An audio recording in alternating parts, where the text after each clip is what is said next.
வணக்கம் நண்பர்களே, welcome to the show. Budget session பார்த்தீங்கன்னா அருமையா போயிட்டு இருக்கு.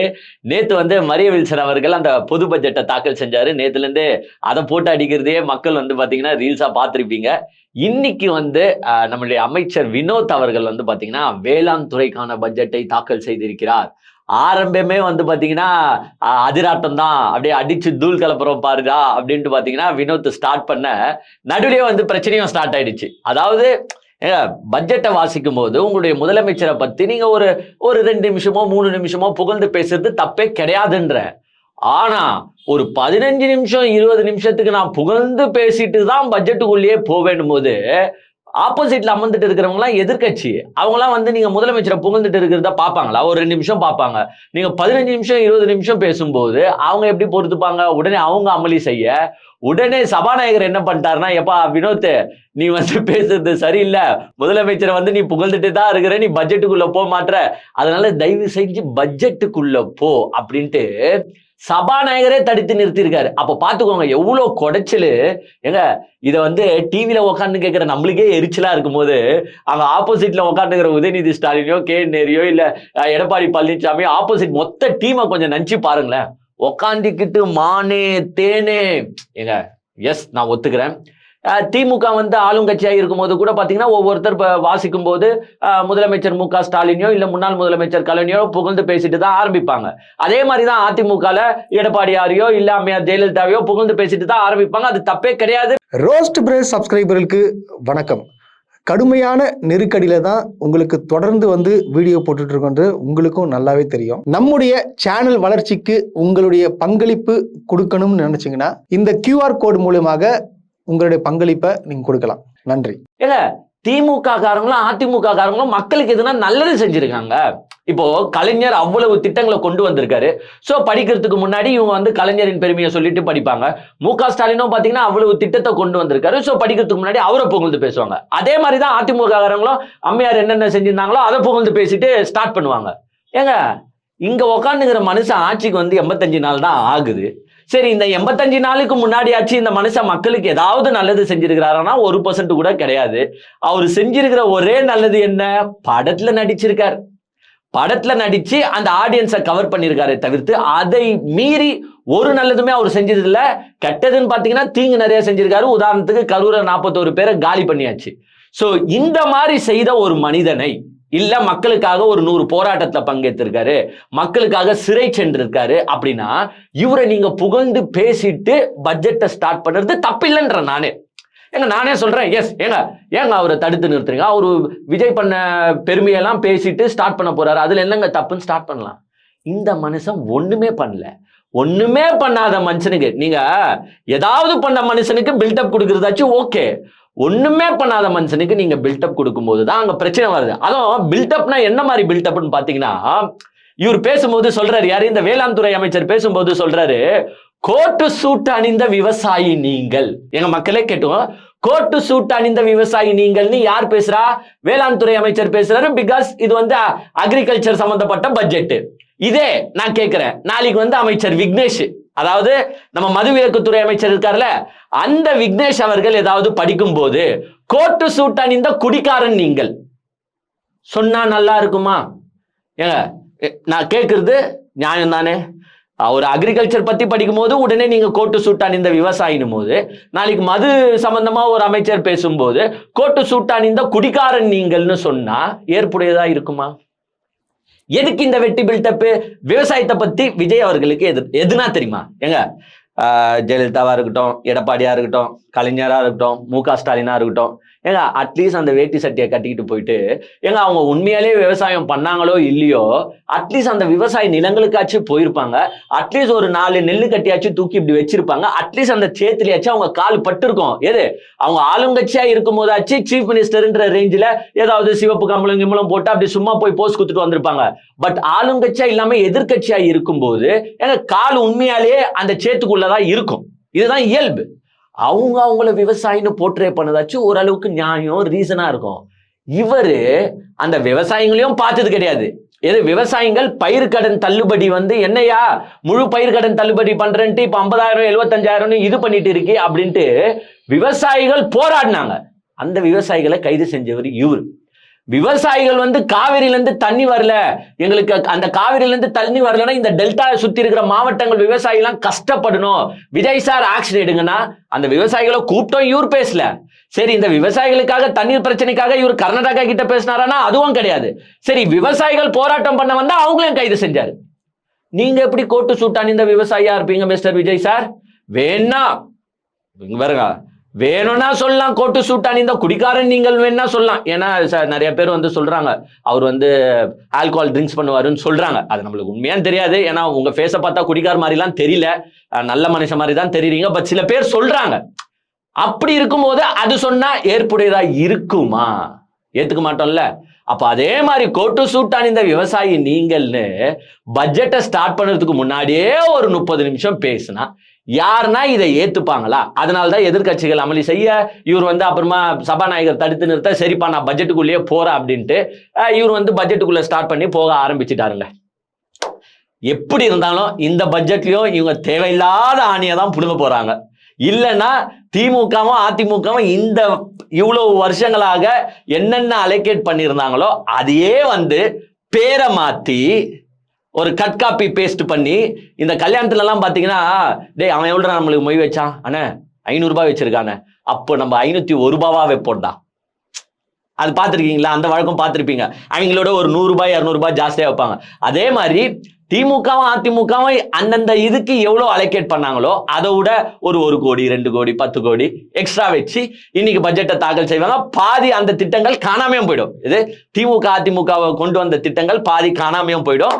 ஸோ இன்னைக்கு வந்து பாத்தீங்கன்னா வினோத் வந்து வேளாண் துறை பட்ஜெட்டை படிச்சுட்டு வராரு. ஏங்க நேத்து படிச்ச மரிய வில்சன் பாத்தீங்கன்னா கிட்டத்தட்ட ஏங்க 2 hour படிச்சாரு. இப்போ இவரும் வந்து பாத்தீங்கன்னா கொஞ்சம் நேரத்துக்கு படிப்பாரு. இந்த நேரத்துல தான் நம்ம பேசிட்டு இருக்கோம். ஆனா ஒண்ணு பாருங்க, நேத்து படிச்ச மரிய வில்சன் வந்து கிறிஸ்டியன். எங்க மதத்தை பத்தி பேசக்கூடாதுன்னு நினைச்சாலும் அதுவா வந்துருது. நேத்து பேசின மரிய வில்சன் பாத்தீங்கன்னா கிறிஸ்டியனு. இன்னைக்கு பேசுற வேளாண் துறை அமைச்சர் வந்து பாத்தீங்கன்னா வினோத் இந்து. ஏன் இதை சொல்றேன்னா, இந்த வேளாண் துறை அமைச்சர் தான் பாத்தீங்கன்னா அந்த பட்ஜெட் எடுத்துக்கின்னு திருப்பதிக்கே போயிட்டாரு. திருப்பதிக்கே போயிட்டு அங்க ஆசீர்வாதம் வாங்கிட்டு அங்க போட்டோ எல்லாம் போஸ்ட் கொடுத்ததெல்லாம் நீங்க பாத்தீங்க. நிறைய பேர் வந்து விமர்சனமா வச்சாங்க. என்ன விமர்சனம் வச்சாங்கன்னா, சார் அப்படிலாம் வந்து பட்ஜெட் வந்து ஒரு கான்பிடென்ஷியல் விஷயம், அதெல்லாம் நீங்க தூக்கிட்டு அவுட் ஆஃப் ஸ்டேட் போறதே தப்பு அப்படின்னு விமர்சனம் எல்லாம் வச்சாங்க.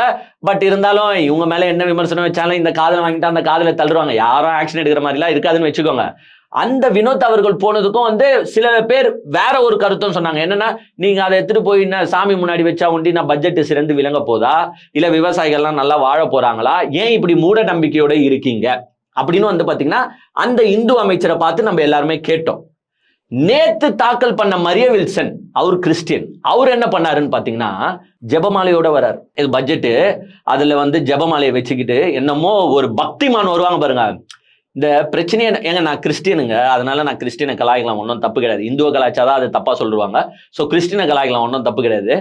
இவர் வந்து என்னமோ பெரிய பக்திமான் மாதிரி, இந்த பக்தியே இல்லாதவன் தான் இந்த ஜெபமாலையெல்லாம் வச்சுக்கிட்டு சுத்துற மாதிரி இவர் பக்திமான் மாதிரி ஜெபமாலையை வச்சுக்கிட்டே வந்து பட்ஜெட் பாத்தீங்கன்னா தாக்கல் செஞ்சாரு. அதுவும் வந்து பாத்தீங்கன்னா ஒரு பேசும் பொருள் ஆயிடுச்சு. ஏன்னா தாக்கல் செய்யறதுக்கு முன்னாடி அவர் ஸ்டார்ட் பண்ணதே வந்து பாத்தீங்கன்னா சிலுவை போட்டுதான் ஸ்டார்ட் பண்ணாரு. ஏங்க எஸ், அவங்கவுங்க மத நம்பிக்கை தப்பு கிடையாதுங்க, அவங்கவுங்க மத நம்பிக்கை தப்பு கிடையாது. பட் நம்ம எல்லாரையும் நினைச்சு பார்க்கணும். இது வந்து ஒரு மதசார்பற்ற மாநிலம். இது இங்க வந்து ஒரு குறிப்பிட்ட ஒரு மதத்தை அடையாளப்படுத்துற மாதிரி நம்ம நடந்துக்கிறது தப்பு. ஒரு இண்டிவிஜுவல் நடந்துக்கலாம், ஆனா ஒரு அமைச்சர்களோ முதலமைச்சர்களோ சட்டமன்ற உறுப்பினர்களோ நடக்கலாமானா கிடையாது. பிகாஸ் அவங்க அந்த பர்டிகுலர் மதத்திற்கான தலைவரானா கிடையாது. அவங்களுக்கு ஓட்டு போட்டு இருக்கிறது இந்துவும் ஓட்டு போட்டிருப்பாங்க, கிறிஸ்டினும் ஓட்டு போட்டிருப்பான், முஸ்லீமும் ஓட்டு போட்டிருப்பாங்க, எல்லா மதத்தினரும் ஓட்டு போட்டிருப்பாங்க. நீங்க இப்போ பட்ஜெட் எடுத்து வந்து அப்படி தாக்கல் செய்யும் போது இந்துஸ் என்ன நினைப்பாங்க, முஸ்லிம்ஸ் என்ன நினைப்பாங்க? உங்க மத அடையாளம்ன்றது ஒண்ணு இருக்கட்டும், நீங்க வந்து ஒரு பக்திமானா கூட இருங்க, அதெல்லாம் வீட்டுக்கு உள்ளே கழட்டி வச்சுட்டு வெளியில வந்துடணும். இங்க வந்து ரோசரியை வச்சுக்கிட்டு நீங்க அடையாளப்படுத்துவது சட்டப்படிங்க. நானே கிறிஸ்டினா இருந்தாலும் இதை ஏத்துக்க மாட்டேன், அது சட்டப்படி தப்பு. ஏன்னா ஒரு மதத்தை அடையாளப்படுத்துற மாதிரி போயிடுது. நேத்து வந்து மரிய வில்சன் பேசும்போது கிட்டத்தட்ட 2 hour பேசினாரு. அந்த ட்ரோல் எல்லாம் நீங்க எல்லாருமே பார்த்திருப்பீங்க. ஏங்க இப்போ காம்படிஷனே சட்டமன்றத்தில் என்ன தெரியுமா? ஏங்க யாருமே இவங்க பேசுற பாயிண்ட்ஸை பார்க்க மாட்டாங்க. ஏன்னா இவங்க பேசுறதுல பாயிண்டே இருக்க மாட்டுது. எல்லாருமே நோட் பண்ணுறது என்னன்னா, இவன் என்னன்னா பேசுறான் பாரியா, தப்பு தப்பா பேசின்னு இருக்காயா. இவங்க தமிழ கொலை இல்லைங்க, படுகொலை பண்றாங்க. ஒரு சென்டென்ஸ்லயே 10 தப்பு இருக்கு. ஏங்க இப்ப நான் இப்ப இன்னைக்கு வந்து வேளாண் துறை அமைச்சர் பேசுறது ஒரு அரவர் கேட்டாங்க. இந்த 2 கம்பாரிசன்ல நேத்து மரிய வில்சன் நல்லா பேசினாரா இல்ல இன்னைக்கு வினோத் நல்லா பேசினாரான்னு கம்பாரிசன் போட்டீங்கன்னா, ஏங்க மரிய வில்சனோட வினோத் கொஞ்சம் நல்லா பேசுறாப்ல. சோ வேளாண் துறை அமைச்சரே ஓரளவுக்கு தமிழ ஃபுல்லா நல்லா இருக்குன்னு நான் சொல்ல, ஓரளவு இந்த 2 பேர் கம்பாரிசன்ல பாத்தீங்கன்னா வேளாண் துறை அமைச்சர் ஒரு அளவுக்கு வந்து பாத்தீங்கன்னா மரிய வில்சனோட நல்லாவே பேசுறாரு. சோ வாசிட்டு இருக்காரு, என்னென்ன போதும் நம்ம பொறுத்து இருந்து பார்ப்போம். ஏன்னா எங்க இப்போ ஒரு பட்ஜெட்டை தாக்கல் செய்றீங்க, அதுவும் பொது பட்ஜெட்டுங்க, அவங்கலாம் வந்து நம்பர்ஸோட இருக்கணும். அந்த நம்பர்ஸே வந்து 1 கோடியே 10,000 கோடிக்கு அப்புறமா லட்சம் வரணும், லட்சத்துக்கு அப்புறமா தான் ஆயிரங்கள் வரணும். இந்த நம்பர்ஸை கூட சரியா சொல்ல மாட்டாங்க. அவ்வளோ திணறாரு மரிய வில்சனு. எனக்கு தெரிஞ்சு அவர்கிட்ட உதயநிதி சொல்லியிருக்காரு பாருங்க, இவருக்கு வச்ச பேர் என்னன்னா உருட்டுக்கட்டை அமைச்சர். எனக்கு தெரிஞ்சு இவருக்கு சப்போர்ட்டா ஒரு கையில உருட்டுக்கட்டை குத்துருந்தீங்கன்னா நேற்று மரிய வில்சன் பட்ஜெட்டை ஒழுங்கா வாசிச்சிருப்பாருன்னு நினைக்கிறேன். ஏன்னா அந்த உருட்டுக்கட்டை இல்லாதனால அவருக்கு பயம் போல, அதனால திணறிட்டாரு. இதே அவர் கைக்கு சப்போர்ட்டா அந்த உருட்டுக்கட்டை இருந்துச்சுன்னா எங்க அண்ணன் ஏன்னு பாத்தீங்கன்னா அடிச்சு பட்ஜெட்டை திம்சம் பண்ணிருப்பாரு. ஏன்னா அந்த உருட்டுக்கட்டையை வச்சு அவர் அடிச்சதெல்லாம் வீடியோல பாத்திருக்கீங்களா இல்லையா? ஏங்க எங்க அண்ணன் கையில உருட்டு கட்டாயிச்சுன்னா அடி பிச்சிருவாரு. அந்த மாதிரி வந்து பாத்தீங்கன்னா வீடியோஸ்ல ட்ரெண்ட் ஆச்சு. சோ மரிய வில்சன் தாக்கல் பண்ண பட்ஜெட்லயே நேத்து 1008 குளறுபடிகள் இருந்துச்சு. எல்லாருமே வந்து கேள்வி கேட்க ஆரம்பிச்சுட்டாங்க. என்னங்க இது பட்ஜெட்? என்னமோ தேர்தல் வாக்குறுதியில வந்து அள்ளி தள்ளிங்க, ஒன்று ஆணியம் இங்க காணோம். ஏங்க நீங்களே கொஞ்சம் நினைச்சு பாருங்க, இவங்க என்னென்ன சொன்னாங்க ஞாபகம் இருக்கா? ஏங்க 2500 ரூபாய் தரோம், ஏங்க 6 சிலிண்டர் தரோம், என்னது உனக்கு வேலை இல்லையா, வாப்பா நான் 4000 ரூபாய் தரேன், அடட பள்ளி போற பசங்களா நடுவுல ஸ்டாப் ஆகுறீங்களா, அந்தந்த பெற்றோர்களுக்கு நான் 10,000 ரூபாய் தரேன், என்னது மகளிருக்கு வந்து டவுனுக்குள்ளதான் ஃப்ரீயா, கவலைப்படாதீங்க, நான் ஆட்சிக்கு வந்தா தமிழ்நாடு முழுக்க நீங்க இலவசமாவே பயணிக்கலாம், Chennai to Kanyakumari free, Kanyakumari to Coimbatore free, Chennai to Bangalore border free. எது தமிழ்நாடு ஃபுல்லா சுத்தணும்னாலும் உங்களுக்கு ஃப்ரீ ஃப்ரீ ஃப்ரீ இப்படின்னு சொன்னது யாரு? ஏங்க இவங்க இது நான் சொன்னது ஒரு 3% கூட கிடையாது. இவங்க அவ்வளோ வாக்குறுதிகளை அள்ளி தெளிச்சாங்க. முதியோர் உதவித்தொகையில இருந்து இதுல இருந்து லொட்டுல இருந்து தெளிச்சிங்களே, எங்க எல்லாரும் ஒன்னுத்தையும் காணுமே, வெறும் தங்க மோதிரம் அண்ணன் சீரு இவ்வளவுதான் அங்க இருக்குது. சொன்ன ஸ்கீம்ஸ்ல மிஞ்சி போனா இதுதான் இருக்கு, மத்த எல்லா திட்டங்களும் காணும். எங்க நம்மளே வந்து திருப்பி திருப்பி சொல்றோம், ஒரே நாள்ல எல்லாத்தையும் அனௌன்ஸ் பண்ண முடியுமானா முடியாது, நானே ஏத்துக்கிறேன். சரி இந்த 2500 ரூபாய் எப்போ தரப்போறேன் சார்? என்னால அடுத்த வருஷம் தான் முடியும், இல்ல அதுக்கு அடுத்த வருஷம் தான் முடியும் சொல்லணும்ல. ஏங்க இந்த 6 சிலிண்டரு இப்போ வந்து கொஞ்சம் டைட்டா இருக்குது, அவன் வீட்டுல 1 சிலிண்டர் வச்சுக்கிறதே பிரச்சனையா இருக்கான், என்னால 6 சிலிண்டர் கொஞ்சம் டைட்டா இருக்கு, அடுத்த வருஷம் இல்ல அதுக்கு அடுத்த வருஷம் இல்ல இந்த 5 வருஷத்துல எப்பயாச்சும் நாங்க இந்த திட்டங்களை கொண்டு வந்துருவோம். எங்க இதான் நம்ம கேட்கிறோம். நம்ம வந்து உடனடியா இம்ப்ளிமெண்ட் பண்ணுங்கன்னு கேட்கல, சொல்லுமா சொல்லியா? ஏங்க அப்படியே அந்த எது நான் சொன்னா நான் சொல்லவே இல்லையேங்க, முழு பூசணிக்காவை சோத்துல மறைக்கிற மாதிரி இதெல்லாம் மறைச்சிடுறாங்க. ஏன்னா நம்மளே மறந்து போயிடணுமா? அப்படி விட மாட்டோம் ராசா, மறந்து போகலாம் விடவே மாட்டோம். அப்பப்போ வந்து ஞாபகப்படுத்திட்டே இருப்போம். இந்த 2500 6 சிலிண்டர்லாம் எங்கன்னு ஞாபகப்படுத்திட்டே இருப்போம். இதை ஒரு காலகட்டத்தில் இவங்க செஞ்சுதான் கொடுத்து ஆகணும். பிகாஸ் மக்களை அப்படி ஏமாத்திருக்காங்க, ஏமாத்தி தான் ஆட்சிக்கு வந்திருக்கீங்க. அப்போ இதை நீங்க செஞ்சு கொடுத்துதான் ஆகணும். அது வரைக்கும் நாங்க விட போறதும் கிடையாது. அதே மாதிரி இப்போ வந்து பாத்தீங்கன்னா இந்த அண்ணன் சீரு தாய்மாமன் தங்க மோதிரம் திட்டம், இந்த 2 திட்டத்தை எடுத்துக்கோங்களேன். ஏங்க தங்க மோதிரம் போடுறேன்னு சொல்லியிருக்காரு, இங்க அண்ணன் சீர்ல வந்து பாத்தீங்கன்னா பட்டு புடவையும் உங்களுக்கு 1 சவரன் நகையும் தரேன்னு சொல்லியிருக்காரு. அது 1 சவரன் நகையா தராரா காயினா தராரா என்னமோ தராருன்னு வச்சுக்கோங்க. ஏங்க 1 சவரன் சொல்றீங்க, தங்க மோதிரம் சொல்றீங்க, எத்தனை கேரட்ல தர போறேன்னு சொன்னீங்களா ஃபர்ஸ்ட்? ஏங்க நீங்களே சொல்லுங்க. இப்போ சவரன் விற்கிற விலை பட்ஜெட்டுக்கு அப்புறமா விலை ஏறி போச்சு, கிட்டத்தட்ட 1,10,000 ரூபாய் ஒரு சவரன் வந்துச்சு. அண்ணன் சொல்லணும்ல, ஏங்க நான் சவரன் சொன்னது இத்தனை கேரட்ல, ஏன்னா 24 கேரட் முழு தங்கம், 22 கேரட் 916. பொதுவா மக்கள் எதுக்கு ஆசைப்படுவாங்கன்னு பாத்தீங்கன்னா, நகை வாங்கும் போது கூட எங்க 916 பார்த்துட்டாங்க, 22 கேரட் கோல்டுல தாங்கன்னு கேட்டு வாங்குவாங்க. சோ நீங்க தரப்போற இந்த 1 சவரன் நகை கூட 22 கேரட் கோல்டா இருக்கும் தான் அவன் எதிர்பார்ப்பான். ஆனா 22 கேரட் கோல்டு எங்க வந்து நிக்குது? 1,10,000 ரூபாய் கிட்ட வந்துருச்சு. இப்ப அந்த 1,10,000 ரூபாய் தங்கத்தை நீங்க சொல்றீங்களா, இல்ல என்னால 22 தர முடியாது, 18, 14, 10 அப்படின்னு போயிடுவீங்களா? ஏங்க பிகாஸ் அவங்க மென்ஷன் பண்ணல பாருங்க. நீங்க 1 சவரன் தரேன்றீங்க, 1 சவரன் 22 கேரட்னு சொல்ல. ஏங்க 18, 10, 14 கேரட்லாம் வந்து வேஸ்ட். அதுலலாம் வந்து பாத்தீங்கன்னா உங்களுக்கு 22 கேரட் கோல்டுலயே கிட்டத்தட்ட 8-8.5% வந்து பாத்தீங்கன்னா உங்களுக்கு அதர் அலுமினியம்ஸ் வந்து பாத்தீங்கன்னா மிக்ஸ் பண்ணிருப்பாங்க. அலுமினியமோ காப்பரோ ஏதோ மிக்ஸ் பண்ணி தான் போடுவாங்க. நீங்க இன்னும் 10, 14, 18 போயிட்டீங்கன்னா நாளைக்கு நீங்க அதை பேங்க்லயும் வைக்க முடியாது, சேட்டுக்கல்லையும் வைக்க முடியாது. ஏன்னா ஃபுல்லா கலப்படம் தான் இருக்க போகுது. சோ இதை தெளிவுபடுத்த ஏன் இந்த அரசாங்கம் தயங்குகிறது? ஏங்க 1 சவரன் 22 கேரட் கோல்டு தங்க நகைகள் தரப்படும். ஏங்க 1 சவரன் தங்க மோதிரம் போடப்படுமோ, இல்ல 2 கிராம் போடுறீங்களோ, 1 கிராம் போடுறீங்களோ, என்ன கேரட்னு சொல்லணும். அரசாங்கம்ன்றது இப்படிதான் இருக்கணும். லாஸ்ட்ல நீங்க என்ன தர போறீங்கன்னு தெரியாம அவங்க வாங்கிட்டு போயிட்டு 22 கேரட் கோல்டுன்னு வாங்கிட்டு போயிட்டு நாளைக்கு சேட்டு கடையிலயோ பேங்க்லயோ செக் பண்ணி அது 14 கேரட் 10 கேரட்னு இருந்தால் அசிங்கம் யாருக்கு? உங்களுக்கு தானே மிஸ்டர் விஜய். உங்க நல்லதுக்கு தான் சொல்றோம். சோ கேரக்டர் ரிவீல் பண்ணுங்க ஃபர்ஸ்ட். மக்கள் ஆசையில வந்து விளையாடாதீங்க. ஏன்னா அவங்கவுங்க இப்போ இதுக்கே எவ்வளவு பெரிய பிரச்சனைன்னு தெரியாது. ஏங்க தங்க மோதிரம் திட்டம்னு சொல்லிட்டாங்க. அந்த தங்க மோதிரம் திட்டத்துக்கு அப்புறமா என்னென்ன கைட்லைன்ஸ் வச்சாங்கன்றது உங்களுக்கு நல்லாவே தெரியும். அவங்க வந்து இங்க சிட்டிசன்ஷிப்பா இருக்கணும், அதர் மாநிலத்தவர் இருக்கக்கூடாதுன்னு அப்படி இப்படி லொட்டு லொசுக்குன்னு பாத்தீங்கன்னா நிறைய கண்டிஷன்ஸ் வச்சுட்டாங்க. ஓகே, ரெஸ்ட்ரிக்ஷன்ஸ் வைக்காம தர முடியாதுன்னு வச்சுக்கோங்க. அதே மாதிரி இந்த அண்ணன் சீருக்கு என்ன ரெஸ்ட்ரிக்ஷன்ஸ்? ஏங்க தமிழ்நாட்டுல ஒரு நாளைக்கு எவ்வளவு கல்யாணம் நடக்குது தெரியுமா? அத்தனை கல்யாணத்துக்கும் இவரால கொடுக்க முடியுமா அண்ணன் சீரா? ஒரு பட்டு புடவை 1 சவரன் நகை தர முடியுமா? என்ன ரெஸ்ட்ரிக்ஷன்ஸை போட்டு வச்சிருக்கீங்கன்னு எங்களுக்கு தெரியாது. இதுல என்னென்ன வில்லங்கம் ஏற்பட போகுதுன்னு தெரியாது. லவ் மேரேஜுக்கு தருவீங்களா, தரமாட்டீங்களா? அம்மா அப்பாவுக்கு தெரிஞ்சு கல்யாணம் பண்ணாதான் தருவீங்களா, தரமாட்டீங்களா? இல்ல எந்த வயசுக்கு கீழே கல்யாணம் பண்ணா தருவீங்க, இல்லை தரமாட்டீங்க. எவ்வளவு பிரச்சனைகள் இருக்கு. இதெல்லாம் ரெகுலாரிட்டிய எப்படி மெயின்டைன் பண்ண போறாங்கன்னு தெரியல, ஒன்னும் தெரியல. சோ அதெல்லாமே நம்ம பொறுத்து இருந்து தான் பார்க்கணும்.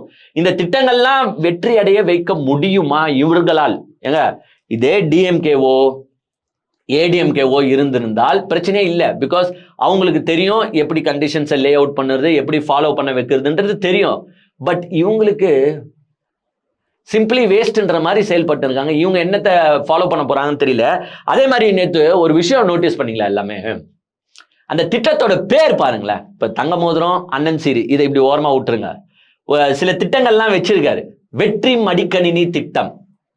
இந்த வெற்றி மடிக்கணினி திட்டம் வந்து உலகம் உங்கள் கையில். அதுக்கு முன்னாடியும் பாத்தீங்கன்னா அதிமுக ஆட்சியில அவங்களும் கொடுத்தாங்க உலகம் உங்கள் கையில்னு. இப்ப மடிக்கணினியை வந்து பாத்தீங்கன்னா திமுக கவர்மெண்ட்டும் கொடுத்துச்சு. இதை இவர் என்ன பண்றாருன்னா வெற்றி மடிக்கணினி திட்டம். நெக்ஸ்ட் வந்து பாத்தீங்கன்னா வெற்றி ஆடு திட்டம், வெற்றி வீடு திட்டம். என்னங்க இது? வெற்றி வெற்றி வெற்றி வெற்றி ஆடு வெற்றி வீடு. என்ன வெற்றி ஆடு திட்டம்னு ஆடு குத்தம்னா ஆடு நாளைக்கு மேன்றதுக்கு பதிலா வெற்றி வெற்றி நான் கத்த போகுது.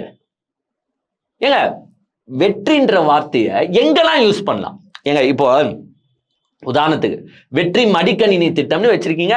ஓகே, கொஞ்சம் திங்க் பண்ணி பார்த்தா ஓகே, அந்த மாணவர்கள் வந்து அதை வாங்கும்போது வெற்றி அப்படின்ற ஒரு எண்ணத்தோட வாங்குவாங்க. ஒரு அந்த மடிக்கணினியை யூஸ் பண்ணும்போதோ ஒரு எண்ணம் வரலாம். ஓகே, நாளைக்கு நம்ம லைஃப்ல வந்து சக்சஸ்ஃபுல்லா இருக்கணும்டா, சக்சஸ் ஆகணும்டா அப்படின்னா அந்த வெற்றின்ற வேர்டை யூஸ் பண்றது தப்பு கிடையாது. இங்க வெற்றி ஆடு திட்டம், வெற்றி வீடு திட்டம். யாரோ ஒருத்தன் வந்து உள் மனசுல போயிட்டு சொல்லிட்டு இருக்கான், தலைவா நம்ம கட்சி பேரு தமிழக வெற்றி கழகம், அதனால நம்ம ஸ்டார்ட் பண்ற எல்லா திட்டத்துக்கும் வெற்றி வெற்றி வெற்றி வெற்றின்னு பேரை போட்டா மக்கள் மறக்க மாட்டாங்க தலைவா. வெற்றின உடனே நீங்க தான் ஞாபகத்துக்கு வருவீங்க. ஏன்னா V for Vijay, V for வெற்றி. எவன் போய் சொன்னான்னு தெரியல. என்னையா வெற்றி ஆடு திட்டம், வெற்றி வீடு திட்டம்? ஏங்க எவ்வளவோ தலைவர்கள் இருக்காங்க. ஏங்க உங்க கொள்கை தலைவர்கள் எடுத்துக்கோங்க, உங்க கொள்கை தலைவர்களே எடுத்துக்கோங்க. ஏங்க காமராஜர் வீடு திட்டம்னு வைங்க, இல்ல வேலு நாச்சியார் வீடு திட்டம்னு வைங்க, இல்ல அம்பேத்கர் வீடு திட்டம்னு வைங்க. எதனா ஒண்ணு உங்க தலைவர்கள் கொள்கை தலைவர்களை வைக்கிறீங்களோ, இல்ல எவ்வளவோ தலைவர்கள் இருக்காங்க, உங்களுக்கு பிடிச்ச தலைவர்கள், இல்ல எல்லா மக்களுக்குமான தலைவர்கள் எடுத்து வைங்கள. அதெல்லாம் விட்டுட்டு வெற்றி வெற்றி வெற்றின்னு எதுனா மேப் ஆகிற திட்டத்துக்கு வைக்கிறது தப்பு கிடையாது. இப்ப நானே சொன்னேன் வெற்றி மடிக்கணினி திட்டம் okay, acceptable, no problem. But வெற்றி வீடு திட்டம், வெற்றி ஆடு திட்டம், இதெல்லாம் வந்து பார்த்தீங்கன்னா கண்டிப்பாக யாராலையும் ஏற்றுக்கவே முடியாது. ஸோ இந்த திட்டங்கள்லாம் வந்து பார்த்தீங்கன்னா அனௌன்ஸ் பண்ணியிருக்காங்க. எங்க எல்லாமே கட்டு காப்பி பேஸ்ட் திட்டம் தாங்க நேற்று அனௌன்ஸ் பண்ணுது. எல்லாமே இந்த உலகம் உங்கள் கையில்ன்ற வந்து வெற்றி மடிக்கணினி திட்டமாக்கிட்டாங்க. அப்புறமா வந்து பார்த்தீங்கன்னா நான் முதல்வன் திட்டம் இருக்கு பாருங்க, அதையும் வந்து பேர் மாத்திட்டாங்க. எல்லாத்தையும் பேர் மாத்தி இவங்க வச்சுக்கிறாங்களே தவிர்த்து இவங்களால புதுசா எதனா ஒரு திட்டத்தை ஜென்ரேட் பண்ண முடியுதானா? முடியாது. ஏன்னா இவங்க இந்த அண்ணன் சீர் திட்டம் கூட இருக்கட்டும், இது என்னது தாலிக்கு தங்கம் திட்டம் ஏடிஎம்கே பீரியட்ல இருந்துச்சு. பட் அதை வந்து டிஎம்கே வந்து கொஞ்சம் கம்மி பண்ணாங்க. பிகாஸ் நீங்க நம்ம மக்கள் வந்து எப்படின்னா ஃபர்ஸ்ட் கல்யாணமே ஃபோர்ஸ் பண்றாங்க, ஏர்ச் பண்றாங்க. இப்போ எங்க சிட்டி சைட்ல இருக்கிறவங்க வந்து கல்யாணம் பண்ண லேட் பண்ணுவாங்கன்னு வச்சுக்கோங்க. இந்த கிராம சைட்ல இருக்கிறவங்க எல்லாம் என்ன பண்ணுவாங்கன்னா, தாலிக்கு தங்கம் தராங்க, அதனால ஃபாஸ்டா பொண்ணை கல்யாணம் பண்ணி கொடுத்துடலாம் இப்படின்ற எண்ணம் அவங்க மைண்ட் செட்ல வந்துடும். இப்ப நீங்க அண்ணன் சீருன்னு தரீங்க, அந்த பட்டு புடவைக்காகவும் அந்த ஒரு சவர நகைக்காகவுமே ஃபாஸ்டா கல்யாணம் பண்ணி கொடுப்பாங்க. நான் அவங்கள தப்பா பேசல, but this is what been ஹேப்பனிங்ன்றது தான் இங்க கான்செப்ட். ஒரு கிராமத்துல எல்லாம் பாத்தீங்கன்னா இது தராங்க வா இந்த நேரத்திலேயே கல்யாணம் பண்ணிடலான்ட்டு பெண் பிள்ளைகளை ஏர்ச் பண்ணுவாங்க. அதனாலதான் இவங்க டிஎம்கே என்ன பண்ணிட்டாங்கன்னா அந்த திட்டங்களை கம்மி பண்ண ஆரம்பிச்சுட்டாங்க. பிகாஸ் பெண் பிள்ளைகள் படிக்கணும், பெண் பிள்ளைகள் வளரணும், பெண் பிள்ளைகள் வேலை வெட்டிக்கு போகணும்.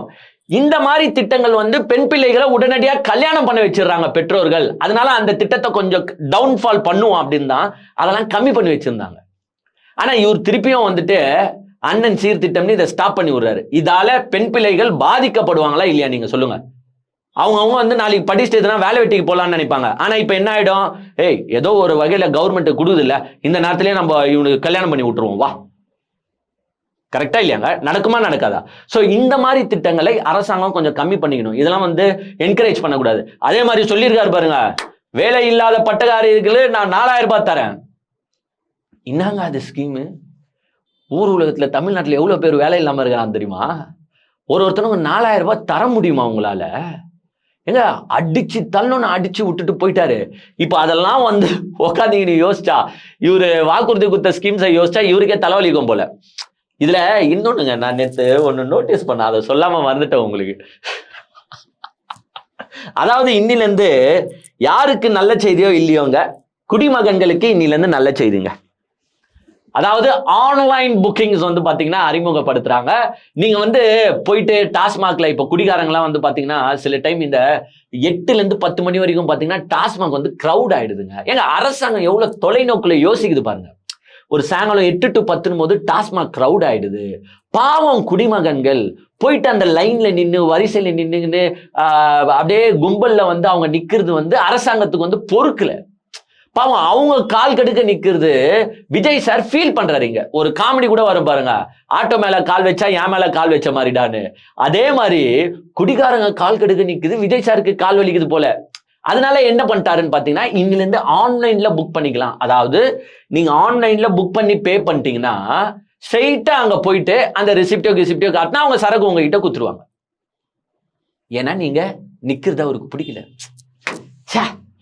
என்ன ஒரு நல்ல மனுஷன் விஜய் சார். இந்த விஜய் சாரை பத்தி நம்ம தப்பா பேசலாமா? ஒரு குடிகாரனுடைய கஷ்டம் ஒரு குடிகாரனுக்கு தான் தெரியும். எங்க அது நார்மல் குடிகாரங்களை சொன்னாங்க, நான் விஜய் சாரை சொல்ல. சோ அந்த கஷ்டத்தை புரிந்து கொண்டு விஜய் சார் வந்து இந்த திட்டத்தை அனௌன்ஸ் பண்ணியிருக்காரு. அங்கங்க வந்து பாத்தீங்கன்னா கவர்மெண்ட் ஹாஸ்பிட்டல்ஸ்ல ஒரு வயசான தாத்தா பாட்டி சின்ன பசங்க எல்லாருமே ஸ்கேன் எடுக்கிறதுக்கும் மெடிக்கல் ஷாப்ல மருந்து வாங்குறதுக்கு யோசிச்சுக்கினே பாதி பேர் ஹாஸ்பிட்டல் போக மாட்டாங்க. ஏங்க இன்னைக்கு கவர்மெண்ட் ஹாஸ்பிட்டல் நிலைமை 70% இப்படி தாங்க இருக்கு. ஐயோ ஸ்கேன் எடுக்கணுமா அங்க லைன்ல நிக்கணுமே, ஐயோ எக்ஸ்ரே எடுக்கணுமா அங்க லைன்ல நிக்கணுமே, ஐயோ மருந்து வாங்க போகணுமா அங்க கிரௌடா இருக்குமே. ஏங்க பாதி பேர் இதுக்காகவே போக மாட்டாங்க. இந்த அரசு அதற்கு ஏதாவது யோசிச்சு ஏங்க ஆன்லைன்ல புக்கிங் பண்ணுங்க, இந்த டைம்ல வர சொல்லுங்க, இந்த டைம்ல இவங்களுக்கு கரெக்டா மாத்திரை மருந்து கொடுங்க, இந்த டைம் இவங்களுக்கு அலோகேட் பண்ணுங்க. ஒரு எக்ஸ்ரே எடுக்க 1 நிமிஷம் ஆகுமா, 10 நிமிஷத்துக்கு புக்கிங் போடுங்க. ஸ்கேன் எடுக்கிறதுக்கு 1 நிமிஷம் ஆகுமா, 10 நிமிஷத்துக்கு புக்கிங் போடுங்க. ஆன்லைன்ல புக் பண்ணிட்டு அந்தந்த டைம்ல வந்துட்டு அவங்களே எடுத்துன்னு கிளம்ப சொல்லுங்க அப்படின்ட்டு ஈஸியா எதுனா ஃபிக்ஸ் பண்ணணும்னு பார்த்தா எங்க குடிகாரங்க பாவம் கஷ்டப்படுறாங்களா அவங்களுக்காக. இப்போ சரி அனௌன்ஸ் பண்ணிட்டீங்க, ஆல்ரெடி வந்து பாத்தீங்கன்னா 18, 20, 21 வயசு பசங்களுக்கு கீழே சரக்கு கொடுக்க கூடாதுன்னு நம்மளே ஒரு ரூல்ஸை போட்டு வச்சுக்கிறோம். இப்போ புக் பண்றவன் என்ன வயசுன்னு யாருக்கு தெரியும்? வந்து கையை விட்டு நீட்டிட்டு எங்க அப்பா தான் சார் வாங்கிட்டு வர சொன்னாரு அப்படின்னா என்ன பண்ணுவீங்க? இல்ல எங்க அங்கிள் வாங்கிட்டு வர சொன்னாரு அப்படின்னா என்ன பண்ணுவீங்க? சரி, புக் பண்ணிடுறீங்க. இந்த புக்கிங்ல என்னென்ன ஸ்பெஷாலிட்டி இருக்குன்னா அந்தந்த கடையில இருக்கிற ப்ராடக்ட்லாம் நம்மளுக்கு தெரிஞ்சிருமா, எல்லாத்தையும் நீங்க பார்த்து புக் பண்ணிக்கலாமா. பீர் என்னென்ன இருக்கு, ரம் என்னென்ன இருக்கு, விஸ்கி என்னென்ன இருக்கு, பிராந்தி என்னென்ன இருக்குன்னு உங்களுக்கு ப்ராடக்ட் இங்க லிஸ்ட் அவுட் ஆயிடும். Cerelac, Lactogen, paracetamol tablet list out ஆகிற மாதிரி எல்லா சரக்கும் லிஸ்ட் அவுட் ஆகிடுமா. நீங்கள் செலக்ட் பண்ணி புக்கிங் பண்ணிக்கலாமா. இதெல்லாம் கலாய்ச்சா மட்டும் கலாய்ச்சோன்றீங்க. இதெல்லாம் நியாயமான்னு நான் கேட்குறேன். கொஞ்சமாச்சு மனசாட்சி இருக்கிற யாராவது இந்த மாதிரி பண்ணுவாங்களா? ஒரு மக்களுக்கு நல்லது செய்யறதுக்கு தான் ஒரு அரசாங்கம் யோசிக்கணும். ஆனா இந்த அரசாங்கம் எப்படிலாம் பண்ணிட்டு இருக்கு பாரு. ஆனா இவங்க தான் வந்து பாத்தீங்கன்னா நாங்க தான் மாற்றம் தரப்போறோம். நாங்க சும்மா இருந்த உதயநிதியை, ஏங்க அவர் பாட்னு செய்வனேன்னு வீட்டுல இருந்த உதயநிதியை முந்தா நேத்து தூக்கிட்டு போயிட்டு இப்ப தமிழ்நாடே ஹீரோவா போராடுற அளவுக்கு உதயநிதியை பண்ணி விட்டது யாருன்னு பாத்தீங்கன்னா இவங்க தான். இங்க இருந்து தஞ்சாவூருக்கு உங்களை யாரு கூட்டின்னு போக சொன்னா? ஃபர்ஸ்ட் அது அப்படியே அந்தர் பெல்ட்டி அடிச்சாங்க பாருங்க. நாங்களே ரிமாண்ட் பண்ணோம்லாம் நினைக்கலங்க, நாங்களே தான் சொன்னோம் விசாரிச்சுட்டு அனுப்ப போறோம். விசாரிச்சுட்டு அனுப்புவதற்கு ஏன் அந்த அவசரம்? Number 1 question mark. ஏன் விசாரிச்சுட்டு அனுப்பணும்னா எஃப்ஐஆர் போட்டீங்களா? நான் 41 குத்திங்கன்னா அவர் எப்பனாலும் வந்து ஆஜராக போறாரு. நீங்க சொல்ற டேட்ல வந்து ஆஜராக போறாரு. அவரே ஸ்டேஷனுக்கு வர போறாருங்க. ஏங்க இதுதானே வழக்கம். ஒரு சம்மனை சர்வ் பண்ணுங்க, அவரே வந்து விசாரணைக்கு ஒத்துழைக்க போறாரு. என்னென்ன கேள்வி கேட்குறீங்களோ பதில் சொல்லிட்டு போறாரு. அதை விட்டுட்டு அவ்வளவு போலீஸை டிப்ளாய் பண்ணி அங்க போயிட்டு அவர் அரெஸ்ட் பண்ணணும்னு நினைச்சது நீங்க கைது பண்ணி ரிமாண்ட் பண்ணணும் தான். அதுக்கப்புறமா உங்களுக்கு காதுல வந்திருக்கு, ஐயா இதுக்கெல்லாம் ரிமாண்ட் பண்ண மாட்டாங்கயா, ஜட்ஜு ஓங்கி நம்ம மூஞ்சிலேயே குத்துவாரியான உன்ன அடிச்சாம்பாடுறா குட்டிக்காரன உடனேன்ற மாதிரி அங்கேயே அடிச்சிட்டாங்க. இல்ல நாங்க விசாரிச்சுட்டு அனுப்பிடுவோம். தெரியுது இல்ல, அப்போ எதுக்கு அந்த அர்ஜென்சி? இதுல வந்து ஆதவ அர்ஜுனா என்ன கலாஷ்னு இருக்காருன்னா, அங்க உதயநிதி வந்து பாத்தீங்கன்னா 2 ஹவர் டாய்லெட்ல உட்காந்துட்டாராம். 8:15 to 10:15 2 ஹவர் டாய்லெட்ல இருந்திருக்கிறாருங்க உதயநிதி. மிஸ்டர் ஆதவ அர்ஜுன் அவர் 2 ஹவர் டாய்லெட்ல அவர் வீட்டுல இருந்தாரு. கரூரை விட்டு ஓடினாங்க, ஞாபகம் இருக்கா எல்லாருமே? கிட்டத்தட்ட 50 நாள் உங்க அண்ணன் வீட்டை விட்டே வெளியில வரல. அவர் டாய்லெட்ல எத்தனை அவர் இருந்தாருன்னு நம்மளுக்கு தெரியல. கிட்டத்தட்ட எத்தனை நாள்? 50 நாள். கரூர் சம்பவத்துக்கு பிறகு மிஸ்டர் முதலமைச்சர் விஜய் அவர்கள் அப்போ எங்கே இருந்தார்? 50 நாள் எங்கே இருந்தார்? வீட்டை விட்டே பயந்துன்னு வெளியில வரல மிஸ்டர் ஆதவ அர்ஜுன். அதை கூட விடுங்க, இங்கேயாச்சும் உதயநிதி அவர் வீட்டுல இருந்தார். ஏங்க அவர் பேராச்சும் எஃப்ஐஆர்ல இருக்கு. எஃப்ஐஆர்ல இல்லாதவங்களாம் ஓடி ஒளிஞ்ச அந்த கட்சியில ஞாபகம் இருக்குமா? இப்போதைக்கு கல்வித்துறை அமைச்சர், பள்ளி கல்வித்துறை அமைச்சர் ராஜ்மோகன் அவர்கள் எஃப்ஐஆர்லயே இல்ல, ஓடிட்டாப்ல. எஃப்ஐஆர்ல இந்த புஷியானந்து பாவம் யார் வீட்டு பாத்ரூம்ல போய் ஒளிஞ்சிங்கனாருன்னு தெரியல. பாவம் சிடிஆர் நிர்மல்குமார் யார் வீட்டு பாத்ரூம்ல போய் ஒளிஞ்சிங்கனாருன்னு தெரியல. கிட்டத்தட்ட சிபிஐக்கு வழக்கு தாவுற வரைக்கும் யார் வீட்டு பாத்ரூம்ல இந்த கட்சிக்காரனுங்க ஒளிஞ்சிருந்தானுங்கன்னே தெரியல.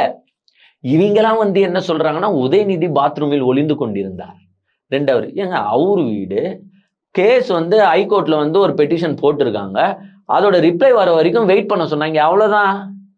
அவங்க லீகலி தானே இப்போ ஓடி ஒளியில. எங்க உதயநிதி இங்க போலீஸ் வருதுன்னு அப்படியே காம்பவுண்ட் சோரை தாண்டி அப்படிக்கா எகிரி குச்சி எங்கன்னா ஓடி போட்டாரா? அங்கேதானே நின்னாரு, அங்கேதானே வந்தாரு. ஓடி ஒளிரவன் இல்ல திமுக காரன். நீங்க ஓடி ஒளிஞ்சிங்களே ஒரு சாதா கரூர் வழக்குக்கு. புஷியானந்த் எங்க போனாரு தெரியல, யாருமே எங்க போனாருன்னு தெரியல. ஒரே ஒருத்தர் வீட்டை விட்டு வெளியில வராம அப்படியே 55 நாள் நின்ன ஒரே கட்சி நீங்க தான். நீங்களாம் வந்து உதயநிதியை பத்தி பேசுறது நினைச்சாதான் நம்மளுக்கு டென்ஷன் ஆகுது. எல்லாம் நன்மைக்கு நல்லதே நடக்கும் மக்களே. பட்ஜெட்டை பொறுத்து இருந்து பார்ப்போம். ஸோ இன்னைக்கு கம்பேரிசன்ல வந்து பாத்தீங்கன்னா மரிய வில்சனோட வினோத் அவர்கள் கொஞ்சம் நல்லாவே படிச்சிருக்காரு தமிழ அப்படின்னு எடுத்துக்கலாம். நாளைக்கு நாளன்னைக்கு இப்போ வரப்போகின்ற காலங்களில் இங்க நடக்கிற காம்படிஷனே நான் திருப்பி சொல்றேன், தாவேக்கால எந்த அமைச்சர் தமிழை நல்லா படிக்க போகிறார்?